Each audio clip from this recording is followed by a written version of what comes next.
The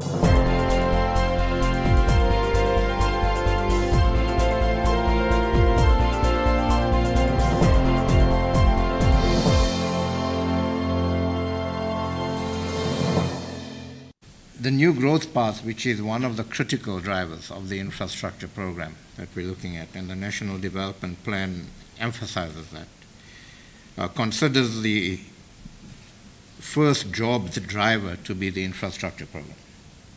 And given the unemployment situation we have in the country, the Deputy Minister referred to the fact that the majority of unemployed are youth. Obviously, we have to roll this infrastructure program out in a way that does create jobs. But projections up to 2013 is that infrastructure spend as a percentage of GDP would go down from 9.1% to 8.1%, unless we make a significant intervention in this. And I think that what we should be talking about today is how, as South Africa, we can make a significant intervention in this. And as the different stakeholders in society. The NGP, together with the NDP, identify the number of blockages. Again, the Deputy Minister referred to some of these. The one is weak implementation capacity. And it's not a secret. Government does experience challenges of implementation. And we need to see how we can come together to address that. Poor project development planning. There are areas of excellence in government. But if you look at across the board, particularly in places like municipalities, where a lot of the project development will be expected to happen, there's poor project development planning capacity. We've talked about projects not being aligned to national priorities, and that's an issue. And then the issue of coordination. Government's response to all of this has been the Presidential Infrastructure Coordination Commission. And its role is to coordinate, integrate, and accelerate the infrastructure program. That is, broadly speaking, its role. And this is within the context of a 20-year development program for infrastructure. Now, we've talked about the 17 strategic investment projects, but all in all, government has identified 645 infrastructure projects. The PICC has done some sort of spatial mapping to look at where the demand is, to look at various demographic issues related to some of these projects. And they've also gone into a bit more detail on the 17 strategic investment projects. The Deputy Minister tells us it's now 18, including looking at some of the costing of the 17 projects. The PICC has also begun to talk about the funding strategy for this.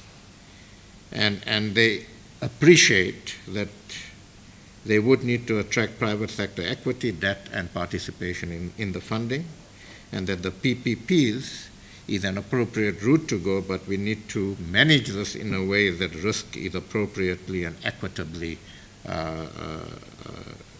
allocated between government and the private sector.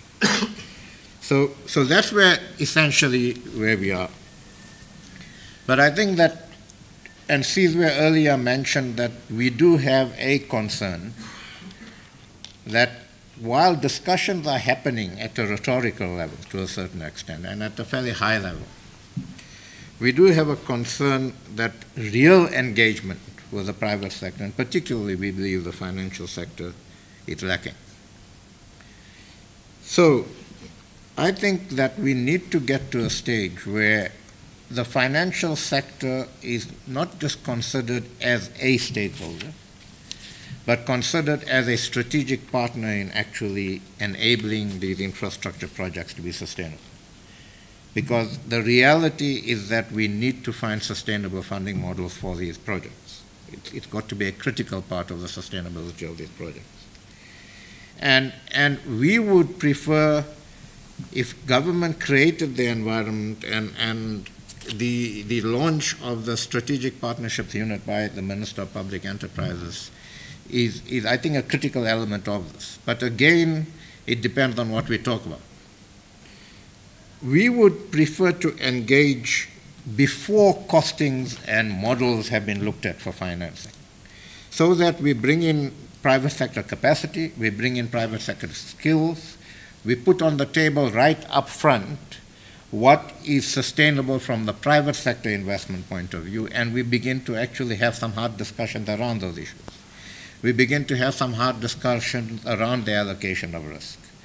And if we begin to actually talk about these issues earlier rather than later, before and the PICC, for instance, has already begun to look at funding models, and before the PICC has begun to look at costing and so on, then I think that we're beginning to create a conversation and an engagement that enables both parties to recognize what some of the issues are that both parties need to address and how we address those together. So I think that we need to move away from saying, yes, we all agree with this.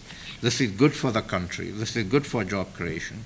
And begin to identify whether it's the 17 SIPs or whether we identify 3 or 4 critical projects even amongst the 17 SIPs and say, let's now put together the boffins around the table at a technical level between the DBSA, state-owned enterprises, the private financial sector, and let's begin to thresh out the financial models that would actually bring about sustainable funding of those 3 or 4 critical projects. And then we can together, as the public financial sector and the private financial sector, go to government and say, we've sorted out the funding, make this thing happen. And I think that's the granularity to which we need to get to. The issue of skills and capacity, how is this being addressed? Again, the Deputy Minister talked about the Department of Higher Education and Training. CISWE talked about this. But I think the critical area here is going to be the municipalities. And again, we've had numerous projects, some through the DBSA, others through organizations like the National Business Initiative and others, where we've tried to actually look at skilling of and covering the skill gaps of municipalities and elsewhere. But I think we need to begin to coordinate this around the infrastructure program and see how we can bring in private sector skills, and not just private sector money, but to bring in private sector skills and transfer some of those skills into local government and elsewhere. So we would certainly want to come out of this summit and actually say, let's now get together around these specific projects and let's get some granularity going in the discussion that we have. Alistair raised the issue about social dialogue earlier, and the Deputy Minister says that NEDLAC is obviously a critical platform for that. And again, absolutely it's a critical platform. But even at NEDLAC, I think that because we try to actually deal with things at a fairly high level to begin with, and we don't really reach each other at that high level, when we get down to the granularity of looking at policy and looking at regulation, we tend to actually look head in a very less than constructive way, in my view. And so, again, I mean, Alistair and I were talking before this. I think there's a need to outside of the sort of regulatory bodies. NEDLAC is essentially a regulatory body that in effect says you will talk to each other. And I think what we should be doing is we should be using that, but also moving a bit outside of that and seeing why we should be talking to each other and begin to get those conversations going. So from our point of view, getting into the granularity around specific projects, putting the financing together, the hybrid of financing together between public and private sector, and then the joint public-private sector financing communities going to government and say, make it happen.